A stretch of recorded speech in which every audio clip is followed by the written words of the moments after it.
Assalamualaikum warahmatullahi wabarakatuh. Di PJJ kali ini kita akan belajar mengenai aturan sinus dan kosinus pada segitiga sembarang. Jadi seperti yang kalian pelajari kemarin itu mengenai aturan sinus dan kosinus, dengan sin itu adalah sisi di depan sudut dibagi sisi miring. Untuk kosinus itu adalah sisi di dekat sudut dibagi sisi miring, dan tangan adalah sisi di depan sudut dibagi dengan sisi di dekat sudut. Itu khusus untuk segitiga siku-siku. Jadi aturan itu hanya berlaku untuk segitiga siku-siku. Nah, sekarang kita akan belajar mengenai aturan sinus dan kosinus yang bisa digunakan secara general untuk semua jenis segitiga, yaitu kita sebut dengan segitiga sembarang. Bisa lancip, tumpul, siku-siku, kemudian segitiga sama kaki, sama sisi, dan yang lainnya. Itu bisa menggunakan rumus ini. Nah, berikut materinya kita pelajari sama-sama. Nah, selanjutnya kita lihat ilustrasi. Di situ adalah sebuah kapal yang sedang berlabuh dalam kedudukan di depan menara.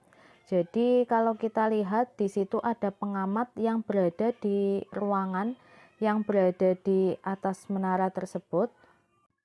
Dengan jarak pandang dari pengamat ke bagian belakang kapal itu adalah 60 derajat, dan dari pengamat ke bagian depan kapal adalah 40 derajat.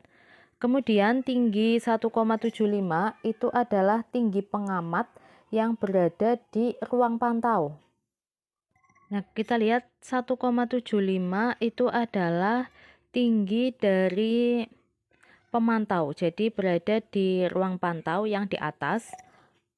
Kemudian dari ruang pantau ke bawah itu adalah tingginya 25 meter, dan menara itu berada 13,25 meter di atas permukaan laut, jadi di atas tanah itu ya.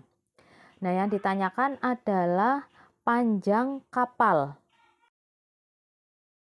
Jadi bisa kita gambarkan ilustrasinya adalah segitiga ACD. Jadi di situ ada segitiga ABD berhimpit dengan segitiga BCD. Yang ditanyakan itu adalah panjang AB atau panjang kapal. Kemudian 60 derajat itu sudut ADC, sudut pandang ke bagian belakang. Dan sudut BDC 40 derajat itu tadi adalah sudut ke bagian depan. Nah, kemudian ada panjang DC. Panjang DC merupakan penjumlahan dari panjang atau tinggi pengamat. Tinggi pengamat tadi 1,75 atau tinggi ruang pengamat ditambah dengan 25 meter yaitu tinggi menara, dan juga dijumlahkan dengan tinggi menara dari permukaan laut yaitu tadi 13,25. Jadi jumlahnya adalah 40. Nah, kita harus menggunakan aturan sinus dan kosinus untuk segitiga sembarang. Di sini sudah ada segitiga sembarang ABC, di situ ada garis tinggi AL ke sisi BC, garis tinggi BK ke sisi AC, dan garis tinggi MC ke sisi AB. Sehingga kalau kita mencari sin C, karena segitiga segitiga ALC itu siku-siku, karena segitiga ALC siku-siku, maka sin C adalah sisi di depan sudut yaitu AL dibagi dengan sisi miring AC. AC ini bisa kita namakan sisi B karena berhadapan dengan sudut B. Nah, pada segitiga CAL ya yang bawah, segitiga CAL itu ada segitiga ABL, siku-siku DL, maka sin B itu adalah sisi di depan sudut AL dibagi sisi miring AB atau kita sebut dengan sisi C karena berhadapan dengan sudut C. Karena AL itu tadi sama dengan dan juga AL sama dengan C sin B, maka bisa kita tuliskan bahwa B sin C sama dengan C sin B. Sehingga akibatnya C per sin C sama dengan B per sin B. Nah, itu adalah rumus sinus pada segitiga sembarang. A per sin A, jadi sisi A atau sisi BC atau sisi A karena berhadapan dengan sudut A, maka A per sin A sama dengan B. B itu sisi B berhadapan dengan sudut B, sehingga B per sin B sama dengan C per sin C. Sehingga bisa kita rumuskan A per sin A sama dengan B per sin B sama dengan C per sin C. A kecil itu adalah panjang sisi A, B kecil panjang sisi B, C kecil panjang sisi C. Sehingga berpasangan A dengan sin A, sudut di depan sisi A. B per sin B yaitu sudut di depan sisi B, dan C per sin C, sudut di depan sisi C. Jadi pasangannya adalah sisi dengan sudut yang ada di hadapannya, itu untuk segitiga sembarang. Contohnya untuk mencari sisi BC.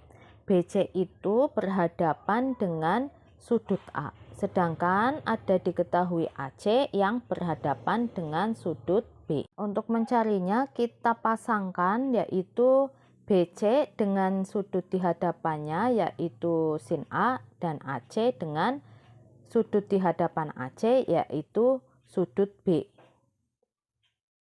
Nah, setelah itu kita masukkan BC per sin 60 karena A-nya 60 dan AC per sin 45 karena B-nya adalah 45. BC-nya kita cari, sin 60 setengah akar 3, AC-nya 12, sin 45 setengah akar 2. Sehingga BC bisa dicari dengan 12 kali setengah akar 3 dibagi setengah akar 2. Hasilnya adalah 12 akar 3 per akar 2. Karena setengah bagi setengah itu 1. Kemudian dirasionalkan penyebutnya, artinya dikalikan akar 2 per akar 2, sehingga hasilnya adalah 12 akar 6 per 2 atau 6 akar 6. Selanjutnya aturan kosinus itu merumuskan hubungan kuadrat antara sisi suatu segitiga sembarang dengan satu sudutnya. Misalkan kita mau nyari A atau cos alfa itu adalah cos A, berarti rumusnya A kuadrat B kuadrat ditambah C kuadrat, jadi panjang sisi yang lain ya, B itu adalah AC, C itu adalah AB, dikurangi 2 kali BC kali cos alfa atau cos di depannya sisi A. Demikian juga kalau kita mau nyari B atau C menyesuaikan. Misal kita mau nyari B, berarti B kuadrat sama, artinya kalau kita nyari B berarti B kuadrat sama dengan A kuadrat plus C kuadrat min 2AC, di depannya B adalah sudut B, berarti cos B. Nah, nyari C juga sama seperti itu. Contohnya kita mencari BC kuadrat, berarti karena BC kita masukkan rumus yaitu AC kuadrat 3 kuadrat ditambah AB kuadrat 8 kuadrat min 2 kali 3 kali 8 kali cos 45, karena di depannya BC itu adalah 45 derajat. 73 ya, 9 tambah 64. Kemudian dikurangi 6 kali 8, 48 cos 45 setengah akar 2. Sehingga BC kuadrat adalah 73 dikurangi 24 akar 2. Tidak bisa dioperasikan karena ada tanda akar dan satunya tidak ada. Misalkan kita akan mencari BC, berarti AB kuadrat 5 kuadrat ditambah AC kuadrat atau 10 kuadrat dikurangi 2 kali AB 5 kalikan AC 10 kali cos 120. Nah, diingat bahwa cos 120 adalah cos yang berada di kuadran 2. Sehingga cara menghitungnya yaitu Cos 120 sama dengan cos 180 dikurangi berapa agar 120 dikurangi 60? Maka sama dengan cos 60 tapi di kuadran 2. Di kuadran 2 cosnya negatif, maka hasilnya adalah negatif setengah. Nah, kita tinggal memasukkan ke rumusnya. 125 ya, 25 tambah 100. Kemudian 25 ditambah 100 dikurangi 100 kali negatif setengah. 25 itu tadi dari 5 kuadrat, 100 itu dari 10 kuadrat dikurangi 2 kali 5 kali 10. Cos 120 min setengah. Maka hasilnya adalah 175. Yang ditanyakan BC jadi harus diakar, yaitu akar 175 atau 5 akar 7. Ayo kita simpulkan bahwa aturan sinus di segitiga sembarang adalah A per sin A sama dengan B per sin B sama dengan C per sin C. Jadi kita pasangkan sisi A kecil atau sisi BC dengan sudut A karena yang ada di depannya. Kalau B kecil ya itu sama dengan AC, berarti sudut di depannya sudut B, dan C kecil atau AB itu adalah sisi di depan sudut C, jadi C per sin C. Demikian juga dengan aturan kosinusnya. Aturan kosinusnya adalah A kuadrat sama dengan B kuadrat ditambah C kuadrat min 2BC kali cos A. Di depannya sisi A. Kalau B kecil ya, B kuadrat berarti A kuadrat tambah C kuadrat min 2AC. Cosnya cos B dan C kuadrat adalah A kuadrat ditambah B kuadrat min 2AB cos C. Nah, demikian untuk aturan sinus dan kosinus pada segitiga sembarang. Terima kasih.